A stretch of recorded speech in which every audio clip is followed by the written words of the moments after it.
Today's video is going to be 20 frugal living habits that you can adopt while in quarantine. So without further ado, let's just get into the video. Let's get it, let's go. Woo! Hey there, my handsome and pretty little Cobras, and welcome back to the Cobras Nest. For those of you who are new, my name is Mignon Cobra and I make minimalism videos. Okay, number 1, adults plan ahead. I got this idea from Dave Ramsey. He was talking about how children do what feels good and adults plan ahead.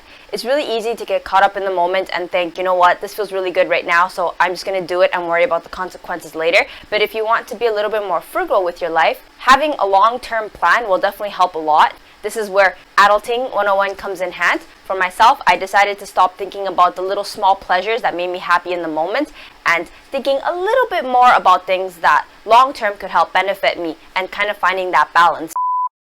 Consider hitting the subscribe button if you want more videos on minimalism and money/frugality. That is mostly what my channel is about. If nothing else, hit the like button to tell me that you enjoyed this video. Number 2, keeping up with the Jones. I'm not sure who the Jones were before, but for myself, Jones live on Instagram and on YouTube. I think with the digital age, it's really easy for the new metric of success to be measured in the number of followers you have, the number of subscribers that you have. It's really easy to get carried away and think that living a lavish lifestyle like them will help also garner a following for yourself, but understand that it's actually the reverse. They have followers and subscribers because of something that they helped provide, like entertainment or a service, and through their followings have garnered a more lavish lifestyle. So don't keep up with the Joneses. Instead, think, what can you do with your life to help others, instead of thinking, what can you do to spend more on yourself to get others to like you? That's not the right mentality to have. So don't bother keeping up with the Jones. Most people, if you've watched the dark side of YouTube, the dark side of Instagram, go into debt trying to keep up with that lavish lifestyle on social media. Help yourself out. Don't fall into that trap. That is something that I did. I stopped trying to keep up with the social media Joneses and instead just tried to live my life well and within my means. And frugality has never been easier. Number 3, buy secondhand. When I was younger, the idea of buying secondhand kind of grossed me out. I'm not gonna lie, I was a little bit immature. Buying secondhand and buying something that is pre-loved is an amazing thing.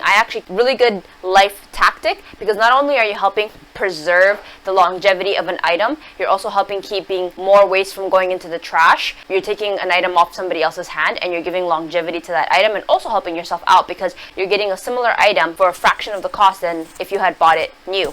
Number 4, it's all fake. Be aware that a lot of people spend way beyond their means, and that lavish lifestyle that they have might be fake. And instead of trying to fake wealth, why don't we instead focus on accumulating wealth? Instead of looking like you're worth millions, but you actually got a couple pennies in the bank, even worse, in debt, why don't we actually have money in the bank and we know that, instead of flexing on the internet for strangers? Alright, number 5, beware of spendy friends. It's very important to be aware that your friends' spending habits will influence you whether you like it or not. I think half the game is just being aware and coming up with a solution to being around spendy friends or dampening the influences of spendy friends. I think it's perfectly normal to want to keep up with our peers, especially people who are close to us and important to us, like our friends. Don't get me wrong, especially in my youth, I totally want to keep up with my friends, but it's not a healthy behavior to indulge in for everybody involved. If you're trying to keep up with your friends are trying to keep up with you, and then you're all trying to keep up with each other, it just creates like a toxic environment. But if you're able to step back and be like, you know what guys, I'm gonna opt out on this one, or you know what guys, like that's a little bit beyond my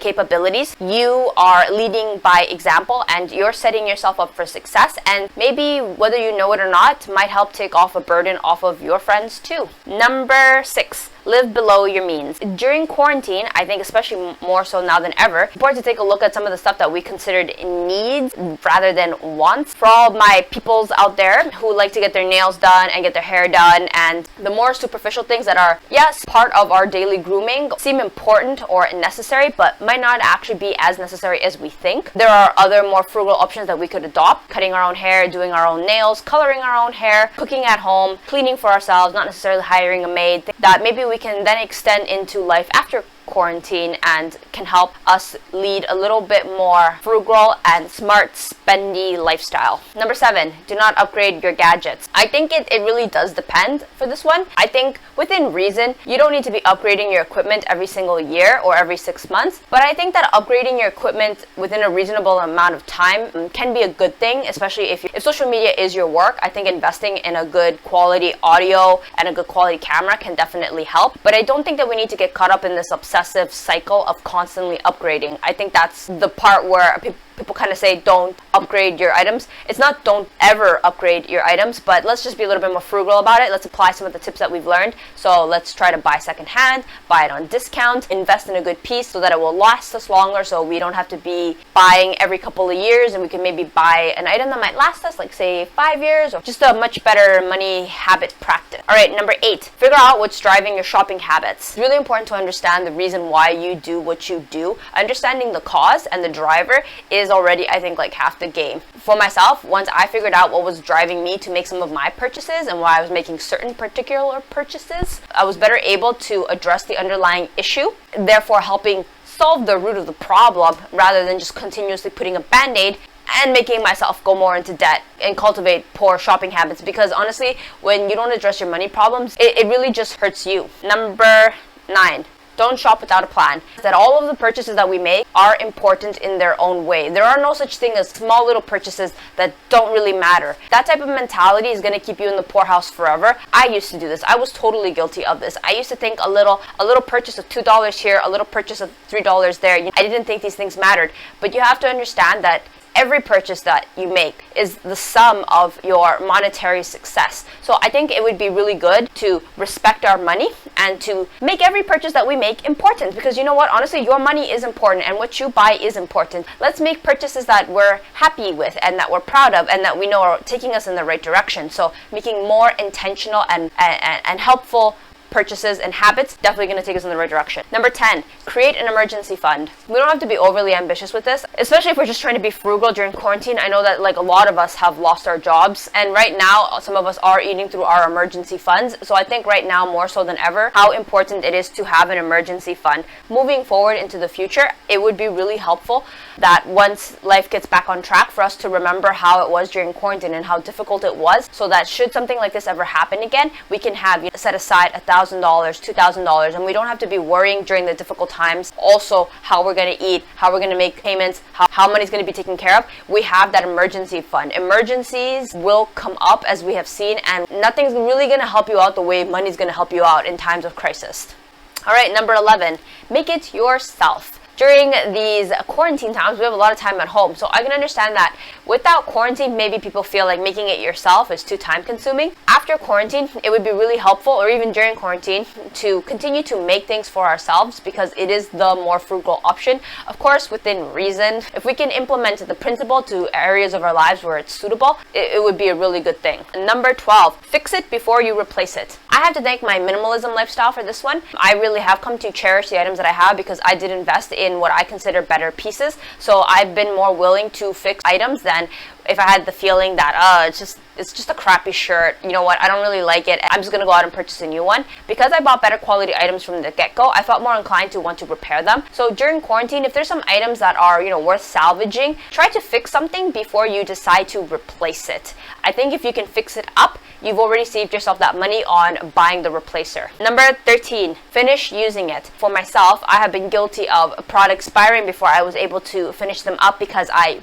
bought in bulk. An example I'll give is I bought a lot of sunscreen, I think like 2 years ago, and I was only able to get through maybe like 2 out of the 5 bottles that I bought, and the other ones unfortunately did expire, and I really don't recommend putting on products that are expired. They are still consumable goods that your body does absorb, so let's all be healthy here. No need to be cheap. We can be frugal, not cheap, not be cheapos. Finish up products before they expire, and a way to do this is to be more prudent with how much we buy. Buy things in an amount that allows you to be able to finish them up before they expire. Number 14, be creative. During quarantine, I'm not sure if it's because of the time or what, having more time, but I've definitely become a lot more creative. Things that maybe, in the sense that when it comes to frugality, being creative is really a good thing. I ran out of hair oil, so instead of thinking, you know what, like I'm just gonna go out and buy more hair oil, I decided to think, what else do I have in my pantry that could help solve this problem? And I started using some of the oil that I use for my face. I put a little bit on my dry ends, and bada boom, bada bing. Frugality is possible when we decide to become more creative. All right, number 15, change your priorities. Financial goals. During quarantine, I think a lot of us who have had the misfortune to be struggling financially or going through unemployment, I think we can kind of see and realize that all of the little silly trinkets and all of the things that we bought when money was flush, they don't really help solve our financial crisis right now, do they? So we can take this opportunity to reassess our priorities and think, you know what, in the future, let's value our money a little bit more so that when push comes to shove, we will have a little bit more cushion to take care of ourselves, to take care of our finances, and take care of our loved ones, instead of thinking times will always be good, so I'm just gonna buy this and I'm just gonna buy that. Number 16, side hustle. Before quarantine, I know everybody always talked about we all gotta get a side hustle because the times are changing and we can't just rely on one source of income. But I think now more so than ever, this is completely true. We definitely need to have a side hustle. I don't advocate for the toxic hustle culture. I think it's very damaging to be constantly working. So I think if you can have a primary job and then a secondary job, and if you feel comfortable with that, I think you're already winning with that. I really don't want to be sending out the message that you need to have a ton of side hustles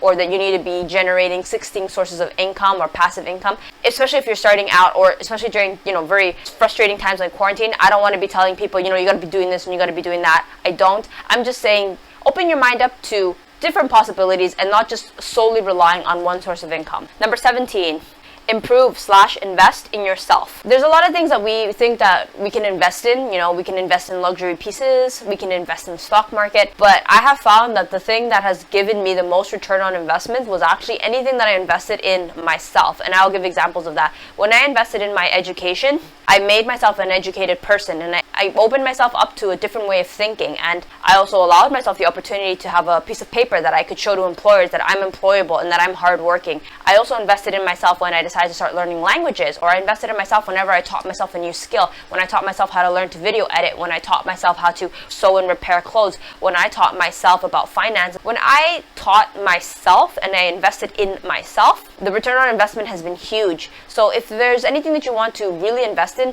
continue to invest in yourself, and that is money well spent. During quarantine, this is the perfect time to do those things that you've always wanted to do. Whatever it is that you felt that you needed to do for yourself, now is the perfect time to do, and that is definitely something that will help you along in your frugality journey, because investing in yourself is the best use you can do for your money. Number 18, less vanity. I have never been an advocate to say you don't need makeup. If you've seen my videos, you guys know that I love makeup. After my no makeup journey, I did return back to makeup, so I totally respect that we need to, doll up. But during this quarantine time, I think a little bit of frugality and a little bit less vanity can definitely go a long way. Maybe we don't need as much makeup as we thought we did. Maybe we don't need as much hair products as we thought we did. Maybe we don't need as many heat and styling tools, getting our nails done. So all of these things are something that we might consider taking into the future with us after quarantine has finished. Number 19, learning about personal finance. I think becoming more educated about finance, personal finance, and essentially just learning more about money and better ways to use it or better things that you could do with it is only going to benefit you in the long term, and it'll give you a different perspective on why you want to be frugal. You won't see being frugal as something of just depriving yourself, and rather something as a tool to help better your life and better your relationship with money, because your relationship with money is a really big indicator of how you view yourself and the kind of life that you want to live. Number 20, ask yourself, what do you really want to use money for? At the end of the day, money is just something transactional. Money is just a monetary value of transaction of services. So it's not really about the money at the end of the day, but rather, what do you want to use the money for? For yourself? Is it to help a loved one? Is it to help you have some sort of sense of security? Is it something to indulge yourself with? Is it something to abuse? If you have a gambling problem, an addiction to food, to makeup, what do we use our money for? Once we examine what we're really using money for, it will help give us a better idea of where we're going and what we're doing, because honestly, all money does is exasperate what is in our mind. If you give somebody more money, they're just going to do more of what's in their minds. So for myself, once I decided that I wanted to use money to have more freedom, I was less inclined to make purchases in the store, because then I realized having more clothes or more shirts in my closet wasn't going to give me the same sense of security that buying my freedom was. And when I say freedom, I mean having enough wealth that I could have the freedom to say no to a job that I didn't want to take, or the freedom to take some time off when I felt tired from work. If you haven't done so yet, consider hitting the like button, the subscribe button, checking my Instagram out for more Mignon Cobra goodness. Alright, so there we go. These are 20 frugal living habits to start during quarantine that we can continue on into the future. Thank you so much for having taken the time to see this video, and I will see you guys in the next one. Bye!